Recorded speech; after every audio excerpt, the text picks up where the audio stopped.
Salve, salve, galera! Muito boa tarde, muito bom dia, muito boa noite. Seja muito bem-vindo a mais um podcast, o podcast da AZQuest. Eu sou o Luiz Gustavo Medina e hoje temos, como sempre, dois enormes, imensos, maravilhosos convidados.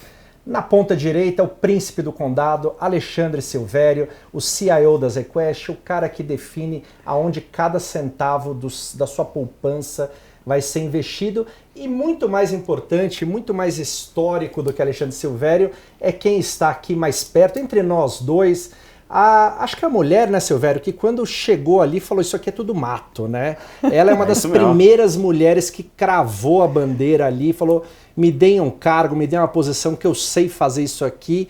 Estamos aqui com Amy Shayo. Eu costumo dizer que eu tenho vários amigos estrategistas, e eles vão ficar muito bravos comigo, mas tem poucos estrategistas que eu ouço de verdade, a Amy com certeza é uma delas. Obrigada. Então vai, estamos com a Amy Shayo, que é estrategista para América Latina e Brasil, viu, Silvério? Você cuida só de Brasil, ela cuida também da América Latina, do JP Morgan.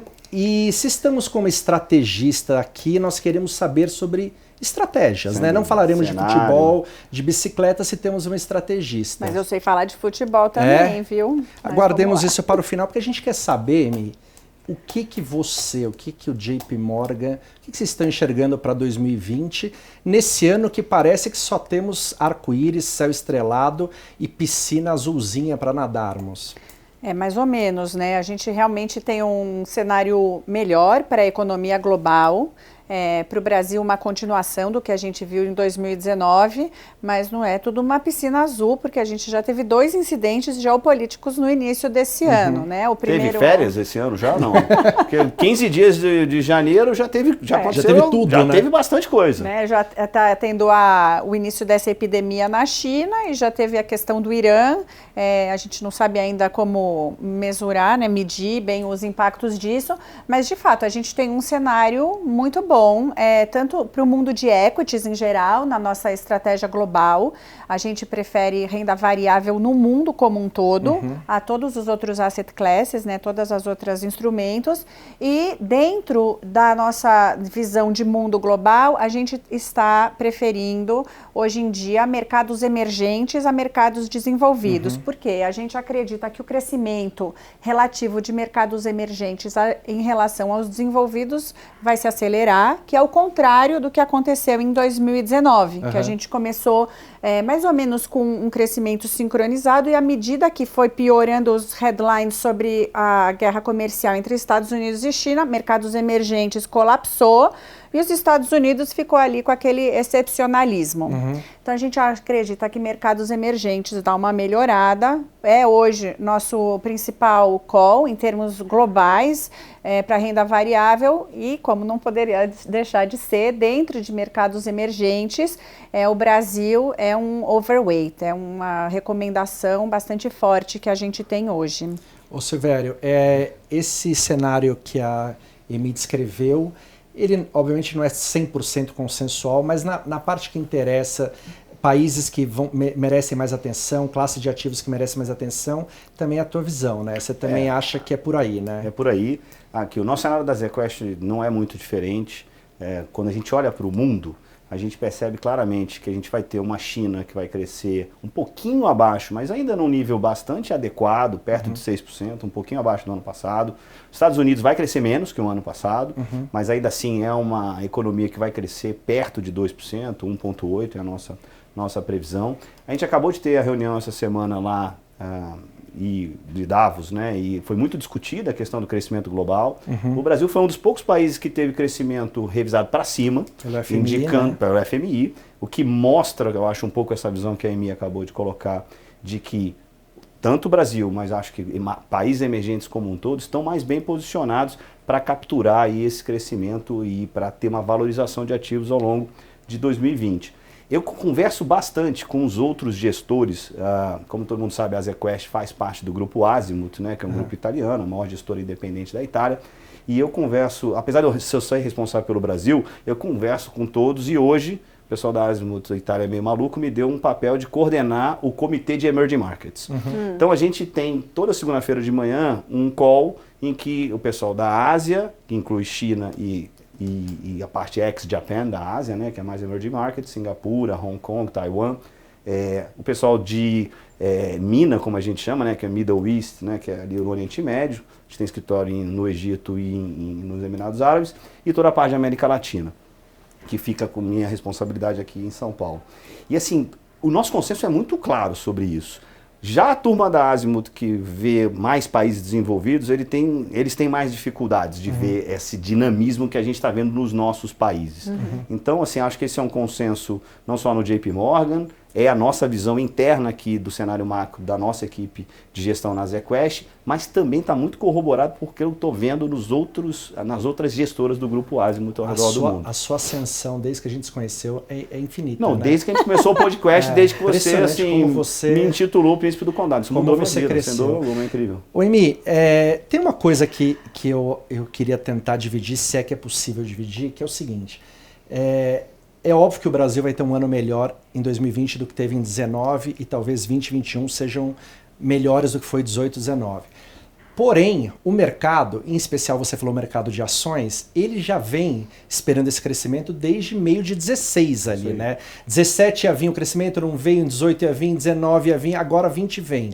Então, eu queria saber assim, se para você são coisas diferentes, o Brasil ter um bom ano e, por exemplo, ações ter um bom ano, ou se não, você acha que como o crescimento vem para valer, é um ciclo que agora se acelera, mesmo que as ações tenham subido, não tem como escapar muito disso. É o seguinte, olha que interessante, as pessoas às vezes não percebem, a Bolsa Brasileira performou muito bem desde 2016, né? Então a gente já estamos no quinto ano positivo, desde 2016. É raro esse movimento. E apesar do que a gente começou, muito raro, né? A gente começou isso num momento de recessão, e depois crescimento pífio de 1%. E sempre a gente se apega a uma narrativa muito doméstica, a gente tem esse viés de sempre achar aqui o centro do mundo. Mas acho que o que aconteceu fora foi muito importante. 2017 e 2018, preços de commodities foram para cima, teve uma revirada de Fed também. 18, 19, guerra comercial, muda um pouco. Já no ano passado teve o cavalo de pau do Fed, que ele começou a cortar as taxas de juros. Começou o ano com a perspectiva de alta e ao longo do ano mudou completamente e a gente teve 26 bancos centrais cortando juros junto. O que meio que salvou o ano, se não fosse também no final em dezembro, que foi aquela loucura, depois do Trump com o Xi Jinping terem acertado o trade deal. Enfim, eu acho que o seguinte, agora, nossa história, que antes ela era muito centrada na questão da previdência, a gente teve muita coisa que aconteceu. Passou a Previdência, os juros já estão baixos. Para nós de equities não faz diferença se vai cair 25 mais ou menos, não tem a menor diferença. Então, assim, o que a gente chama low hanging fruits, as coisas fáceis, se bem que a Previdência não foi fácil, meio que já aconteceram. Então, acho que agora fica meio na dependência desse crescimento também. Mas eu não gostaria de deixar o crescimento como o único responsável, porque eu acho que ele não ocorre dentro de um vácuo. E o que tem que acontecer, que é uma coisa que a gente reforça sempre, é essa simbiose entre a questão estrutural do que vem de Brasília, em termos das reformas, levando a esse aumento de confiança e essa melhora dos números de atividade. Cabe ao governo ir plantando esse crescimento e gerando um ambiente melhor, reformas, quaisquer coisas que vão atraindo, aumentando o número de investimentos. Sim. Mas, dado que isso a gente pode pelo menos imaginar que 2 anos a gente tem crescimento, né? Se a gente não fizer nada em Brasília, a gente cresce. Não, a gente cresce esse ano 2,5, talvez cresça o ano que vem 2, 2,5. O nosso call oficial aqui já é 2,8 esse ano. A gente está um pouquinho acima do mercado. Só queria pegar um ponto rapidinho. O que eu queria te perguntar só uma coisa. Você acha que esse crescimento, a razão pela qual devemos ter ações no nosso portfólio é mais pelo esse crescimento que vem em 2 anos e talvez mais? Ou é porque a gente tem um juro nesse patamar que esse é o ineditismo e que esse é o verdadeiro pano de fundo? Perfeito. Eu vou pegar esse gancho e vou falar um pouco sobre o desempenho da Bolsa de 16 até agora. Quando a gente olha e a gente presta muita atenção no que está acontecendo lá fora, como o Emi falou, essa queda de juros recente aqui no Brasil vai ser muito importante. Mas eu tenho uma frase que eu falo muito para os nossos clientes e também para a nossa equipe de gestão, que bolsa não é PIB. Uhum. Na verdade, podia fazer aqui um asterisco que fala assim, bolsa não é PIB, mas o PIB ajuda. Claro. Mas o que aconteceu ao longo dos últimos 5 anos? Né? As empresas que compõem o Ibovespa e as empresas que estão disponíveis para nós investindo na bolsa, elas tiveram um crescimento de lucro muito acima do PIB. Sim. Então, na verdade, quando você compra uma ação, quando você compra um pedaço de uma empresa, você está acreditando que aquela empresa vai melhorar seus resultados, vai crescer a receita, vai melhorar suas margens e vai crescer o lucro. A ação sempre, o preço da ação reflete bastante a sua capacidade de geração de lucros. E os lucros das empresas brasileiras cresceram muito nos últimos 5 anos. Na média, a gente pode dizer que cresceu aí perto de entre 15% e 20% na média dos últimos 4 anos. Que é o que explica, que é o que dá lastro para esses 4 anos Exatamente. de alta. Então, o que eu estou olhando para frente? A gente está com esse PIB de 2,8, a gente tem esse juro baixo, mas quando o investidor, e está acontecendo, eu acho que a gente vai falar um pouco sobre isso talvez, essa migração um pouco de recursos que está ocorrendo, que vai ser necessária. É inexorável que o investidor brasileiro vai ter que buscar mais risco, vai passar por aumentar os seus investimentos em bolsa, mas ele tem que fazer isso lastreado por um fundamento, lastreado por um cenário macroeconômico que a gente está falando aqui, mas também do lucro das empresas. Isso está muito hoje, assim, na minha opinião, muito bem fundamentado.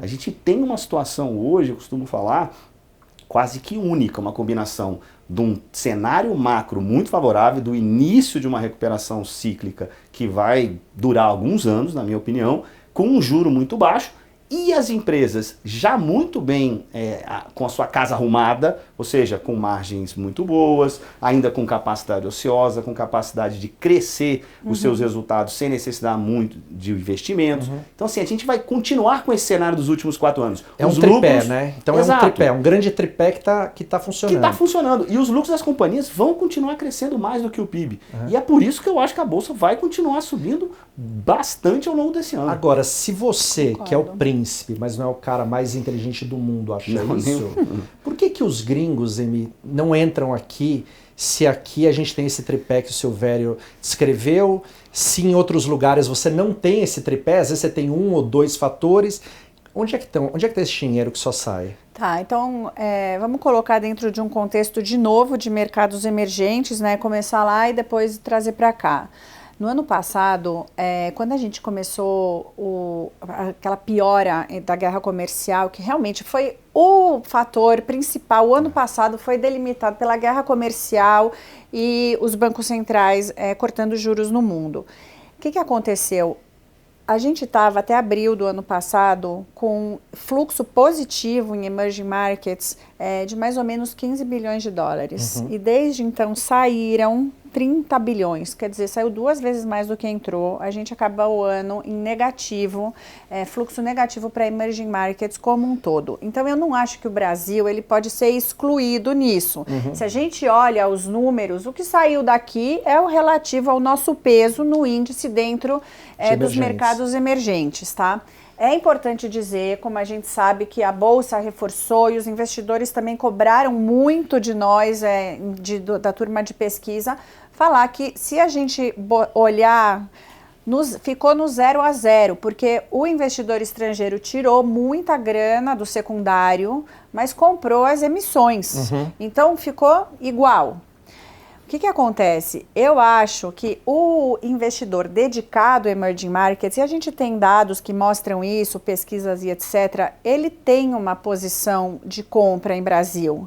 E pode ele aumentar essa posição? Eu acho que ele pode aumentar muito. Mas o Brasil é onde acontece todos os cisnes negros do mundo. O que eu gosto de falar na nossa pesquisa é que o que fez o ano passado, o que é tão especial sobre ele? Foi um ano ordinário, foi um ano normal, verdade. Não aconteceu nada que de repente teve um sudden stop, uma parada que a gente falou, ferrou, não aconteceu isso. Mas isso está na memória. Tempo, né, a gente, 18 teve eleição, 17 teve as gravações do presidente Temer, 16 o impeachment. Então, assim, o que eu acho que a Emi está trazendo é que... No passado teve a greve dos caminhoneiros. No então, outro ano, a gente teve um ano normal, né? ordinário. E o Brasil, ele precisa ser um país ordinário. A gente tem hoje uma narrativa muito única. Então, o investidor, ele ainda precisa se convencer dessa ordinariedade nossa. Que foi a primeira vez que não aconteceu. Agora, quando você fala assim, a gente saíram 30 bi de mercados emergentes, obviamente o Brasil perde no peso que ele tem do mercados emergentes, que é grande. Esse dinheiro dos mercados emergentes foi retirado e foi para... Não, Estados Unidos, né? Mas em equities. Em equities. Equities Estados Unidos foi o melhor asset class, melhor performance de tudo que tivemos no ano passado. Então, por isso, nós como estratégia global do banco hoje, apesar da gente gostar de ações no mundo, onde a gente menos gosta de ações é nos Estados Unidos. Porque já subiu. Bom, porque já subiu, porque no segundo semestre você tem uma grande incerteza, que é a eleição americana, que ninguém sabe hoje o que vai estar do outro lado dos democratas. Então, a gente hoje prefere muito mais Europa, Japão, mercados emergentes a ações americanas. Você acha que essa provável incerteza que a gente vai querer evitar de ações americanas, sei lá, talvez de abril, maio para frente, isso tira dinheiro de equities ou tira dinheiro de equities americanas? Isso para nós é bom ou ruim? Não, eu acho que assim, as pessoas não vão tirar dos Estados Unidos até ver que a coisa realmente ou está num preço já muito elevado e que, aliás, eu estava olhando antes de vir para cá, os Estados Unidos ele já está 2 desvios padrões, né, o preço-lucro, 2 desvios padrões acima da média. Então, todo mundo fala o Brasil está caro, mas a gente só está 1 desvio padrão acima da média e a nossa média, considerando os juros que a gente tem hoje, não vale muito. Não vale muito. Não vale mais nada. Então, acho que assim, as pessoas eles tenderiam a tirar dos Estados Unidos e alocar talvez em outros recursos, um pouco em mercados emergentes e talvez um pouco mais em renda fixa mesmo que não dê nada, mas como uma proteção. Mas o fato sendo que o que eu acho que falta aqui é o gringo global, os fundos globais que estão underinvestidos, que palavra feia, né? Desculpa, subinvestidos. Né? Subinvestidos, meus americanismos ainda ficaram, subinvestidos em mercados emergentes e que eles voltam a alocar aqui. Então, é daí que eu acho que pode vir esse incremento, fora do que o Silvério disse, dos locais fazendo essa rotação também. Ô Silvério, falando esse bom gancho dos locais, né? Você gestor, você passou a vida inteira com um patrimônio ali para alocar, né? E esse patrimônio subia quando o fundo subia. É verdade. Né? De um ano e pouco para cá, todo dia entra um caminhão de dinheiro que você tem que alocar. Óbvio que é uma delícia, óbvio que você sonhou... Não, se sonhou com isso a vida inteira. Verdade. Mas o quanto ficou mais difícil esse trabalho de você todo dia ter que colocar dinheiro novo para rodar? Porque assim, óbvio, né? O gestor quer dinheiro para quanto mais dinheiro, melhor. Mas essa entrada... Eu tô chutando, tá? Se estiver errado, você me corrija. Mas essa entrada enorme, toda semana ou todo mês, dá umas organizadas ali na... A gente, bom, vamos por partes, né? Assim, dezembro foi um mês assim espetacular de captação para a indústria de fundos de ações no Brasil. 7 bilhões foi um mês, né? Foi o mês de maior captação assim nos últimos 10 anos, pelo menos.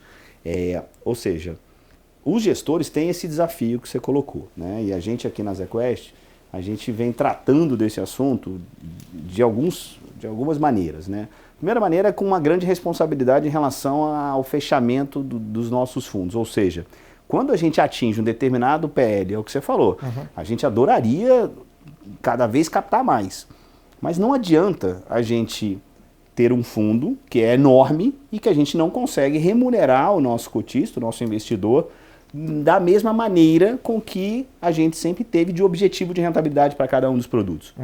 Então a gente, ao longo dos últimos 3 anos, em diferentes estratégias e em renda variável, eu acho que o grande ícone disso é o nosso fundo ZQuest Small Mid Caps, que inclusive Ganhou acabou de prêmio. receber alguns prêmios aí nessa virada de ano, né? Foi eleito no UOL o fundo de melhor performance da década. Na Infomoney a gente ganhou o segundo melhor fundo de relação risco-retorno. Eu acho que essa combinação é muito poderosa, né? Um grande retorno, mas ao mesmo tempo também ser valorizado pelo risco.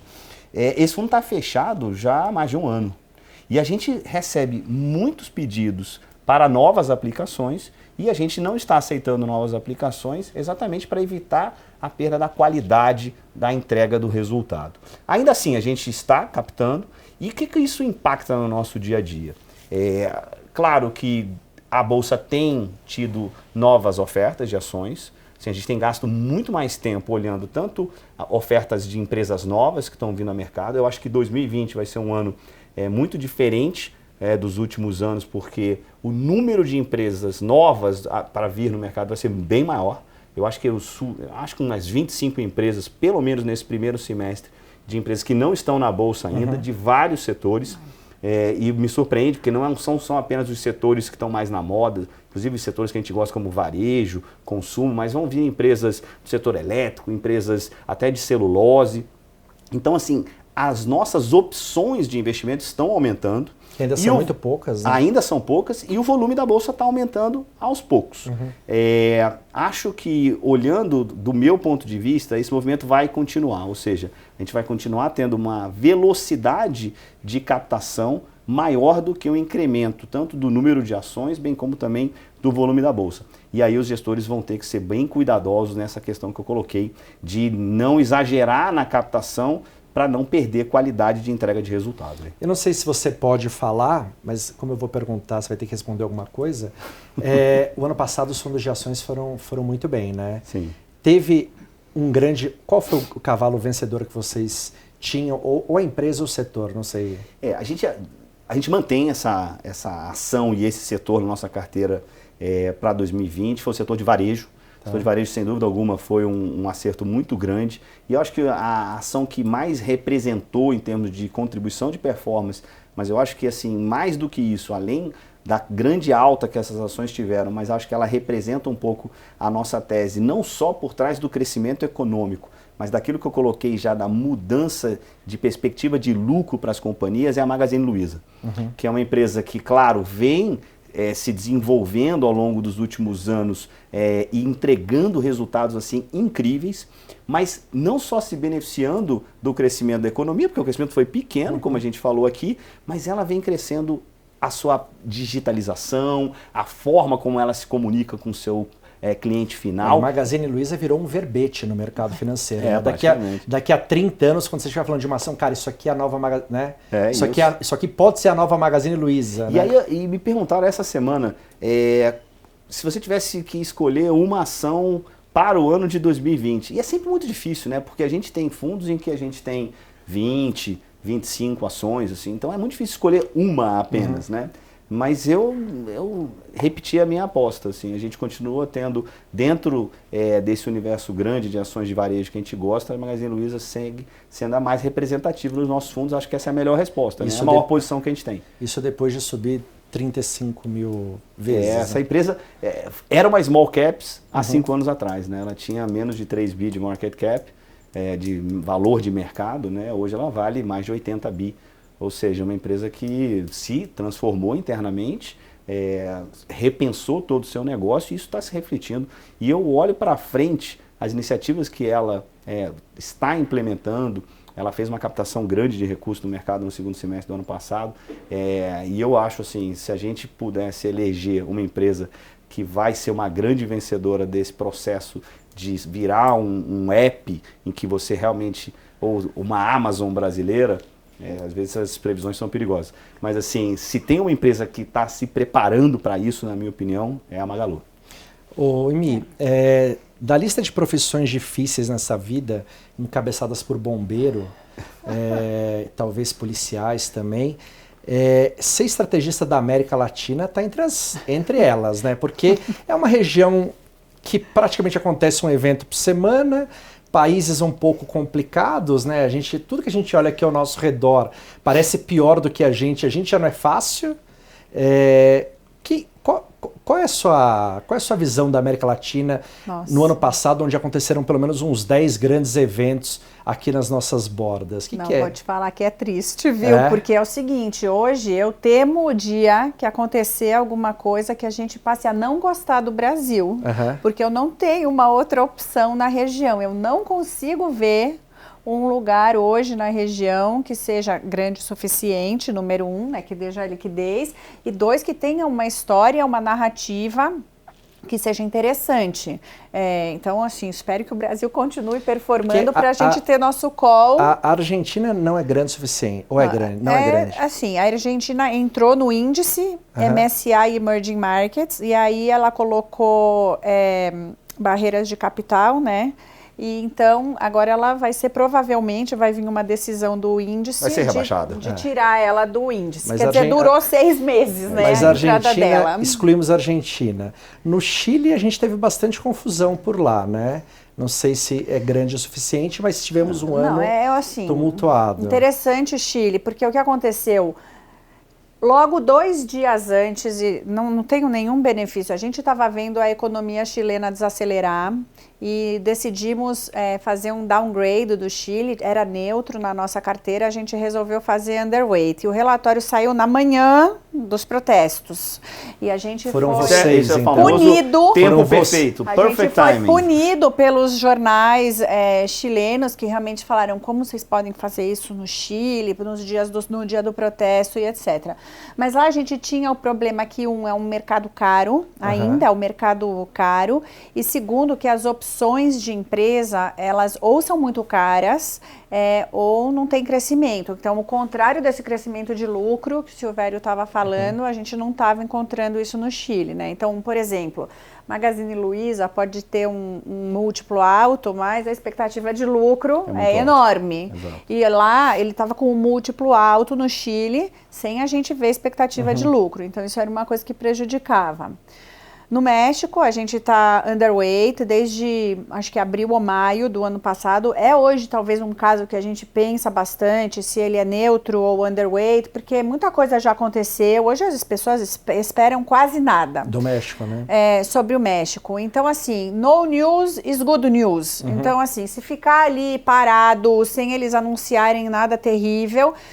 vai bem. O México hoje é o país na América Latina que é o único que tem uma capacidade de realmente cortar o juro, ter um ciclo de baixa de juro que pode vir a ajudar a Bolsa. Então, assim, a gente tem uma certa dúvida e o que atraiu os gringos para lá, que é o contrário daqui, que voltando um pouco no que a gente tinha falado, é que o peso é uma fortaleza. Então, apesar de todos os headline news, todas as notícias ruins de lá, o peso está no nível mais forte dos últimos 2 anos, porque o juro é 6,5. É um carry trade, o maior carry trade do mundo. E aqui a gente teve uma desvalorização importante. E sério, para o gringo, a primeira coisa que ele olha é onde é que, tipo assim, qual é o meu... onde vai estar o câmbio. O câmbio é o meu retorno. Então, assim, isso é um fator hoje que, assim, acho importante a gente só mencionar um segundo sobre o real. Sim. Eu não tenho ideia sobre o real. Assim, menciona, mas assim, eu assumo hoje status quo, não sei, porque eu errei muito esse call. Mas a gente tem aqui um previsor de dólar bom, o Teco já acertou então fala no pra passado, gente. E ele sempre me baliza pelo Twitter dele, assim, que a 4,20 não vai ter Disney,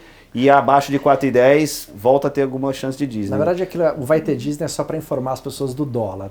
Eu ponho vai ter Disney ou não vai ter Disney, independentemente do preço. Mas assim, essa é uma profissão mais acerta. difícil do que ser estrategista de América Latina. Então, eu sempre falo, compra. Quando me perguntam, na dúvida, compra. A minha sensação em relação ao investidor estrangeiro eu sou um cara um pouco mais cético em relação a essa história, tá? E, claro, eu não tenho a rede de contatos que a Emi, a equipe dela lá no JP Morgan, que fala com os investidores globais assim de forma recorrente. Mas a minha visão é que mesmo com esse cenário muito favorável que a gente tem doméstico, claro, com essa incerteza que a gente citou aqui da moeda, mas eu acho que nesse nível que a gente está agora, ia ser um pouco de 4,20, a moeda já está no nível que para o gringo talvez não preocupe tanto quanto era antes da sessão onerosa, do leilão e tudo. eu acho que o investidor gringo, ele é um cara hoje distante, está nessa história meio do ônibus, quem me falou, e eu acho que tem um pouco de uma visão um pouco preconceituosa com o Brasil. E nesse aspecto eu não consigo ver... O Brasil não se ajudou, né? Não se ajudou. Né? Exatamente. A gente está desde 2014 criando problema sozinho. Perfeito. E produzindo as piores notícias do mundo para o gringo, Teco, né? Isso, na minha opinião, é uma vantagem aí sim de estar aqui. De ser um investidor local, na minha visão. Porque eu acho que essa visão distante e, de certa forma, preconceituosa, nos gera oportunidades de identificar determinadas tendências ou achar determinadas empresas a níveis de preço bastante interessantes, porque o gringo não está ainda aqui. Verdade. Eu acho que o gringo vai vir em algum momento, principalmente eu acho que depois que o crescimento aparecer, mas não vai vir, na minha opinião, da forma como já veio no passado, porque ele tem essa visão, acho que um pouco distorcida até, mas tem que ser respeitada. E tem uma outra questão que, assim, que a gente tem falado bastante aqui na ZQuest, que é a questão da temática de ESG, né, que é a temática de meio ambiente, sustentabilidade e governança. Acho que o Brasil peca um pouco ainda nisso, né, tanto do ponto de vista das companhias abertas, bem como também da própria política governamental em alguns aspectos. Isso, para algum tipo de investidor global, é um problema. A gente tem que saber conviver com isso. E, de novo, eu olho o copo meio cheio. Eu olho como uma oportunidade em que eles talvez estivessem competindo conosco em adquirir pedaços de algumas empresas e talvez a gente tivesse até mais dificuldade naquela seletividade que você falou, dados os recursos que estão entrando para os fundos. Para vocês dois, para quem está nos ouvindo, se ele tiver que torcer para... O ano passado a gente tinha que torcer para uma única... para tudo dar certo, mas se fosse uma só, que fosse a reforma da Previdência, né? Para 2020, se a gente tiver que torcer para uma única coisa acontecer em relação à economia ou à reforma ou alguma coisa deste governo, a gente torce para quê? Para o Paulo Guedes ficar firme e forte. Não, ele ficará, mas qual é a coisa mais importante? Eu acho que é o crescimento agora. Tem que crescer, a gente tem que entregar esse crescimento, que ele é muito tênue por enquanto. Mas ele tá dado para 2020? Então, assim, não sei. Agora, os dados de novembro foram ruins. Dado assim num range de 2.2 a 2.8. A gente no JP Morgan tem 2. Tá. Então, o teu range eu já estou fora. Eu não sou economista, nosso número é 2, mas assim, não é uma coisa linear ainda o crescimento. A gente viu a decepção com os dados de novembro. Então, voltando de novo, o que eu acho? O crescimento é o mais importante, não sei se você concorda. Não, concordo totalmente. Eu ia até comentar o seguinte, se esse crescimento não aparecer até abril, maio, eu acho que o nosso cenário aqui na Quest vai ter que ser revisto. Mas esse crescimento já não é o que aconteceu no terceiro trimestre? É manter ou aparecer? Manter. Eu acho que, assim, tudo mais constante, o que a gente prevê para esse 2.8 é uma aceleração. Ela já apareceu, de certa maneira, no quarto tri, já vinha no terceiro tri. Assim, se você olhar só o trimestre em si, ele não vai dar o 2.8, ou seja, só o quarto trimestre anualizado, como a gente chama, né? Ou seja, os próximos 4 trimestres do ano de 2020 vão ter que crescer mais contra o trimestre anterior do que o terceiro e o quarto tri do ano passado. Vai ter que ter uma aceleração. Sendo que, em tese, esse primeiro deve ser pior do que o quarto, ou não? Você acha que está acelerando? Não, eu acho que está acelerando. Eu acho que tem consumo, eu acho que tem investimento. Os dados, assim, tem muita alta frequência nesses dados. Eu defendo uma tese que eu gostaria de publicamente expor aqui, para quando acontecer, você saber que fui eu que inventei, que esse crescimento do Brasil... Você lembra que tinha aquele crescimento em L, em V, em U? Sim. Esse crescimento do Brasil vai ser em frasco de ketchup. Entendeu? Pode explicar melhor? Posso. Por favor.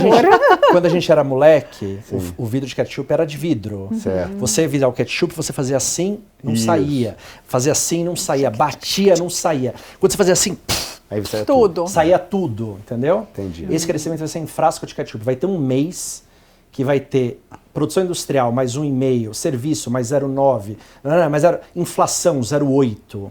A gente fala, cara, aí ele tem um CAGED 300 mil empregos criados, entendeu? Aí você fala, caramba, veio tudo de uma vez, veio um frasco de ketchup. Eu gostei de tudo que você falou, menos da inflação de 0,8 no mês. Não, vai ser um mês... Mas assim, perfeito. Não, vai ser um mês... Tô achando ótimo. Vai ser um mês que você vai olhar e vai falar, cara, tudo desse mês veio muito acima, entendeu? Aconteceu.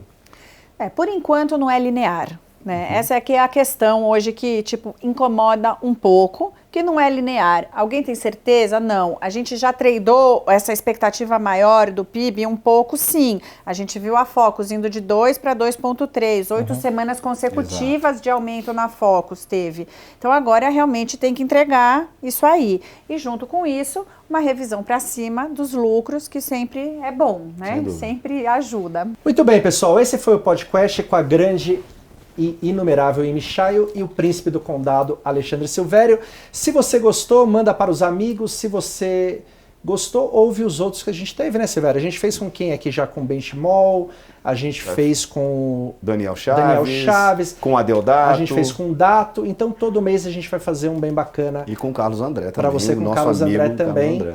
Vá ouvindo todos, vai mandando para os amiguinhos e peça Alexandre Silvério no BBB 21. Só faltava essa. Muito bem. Tá bom, obrigada.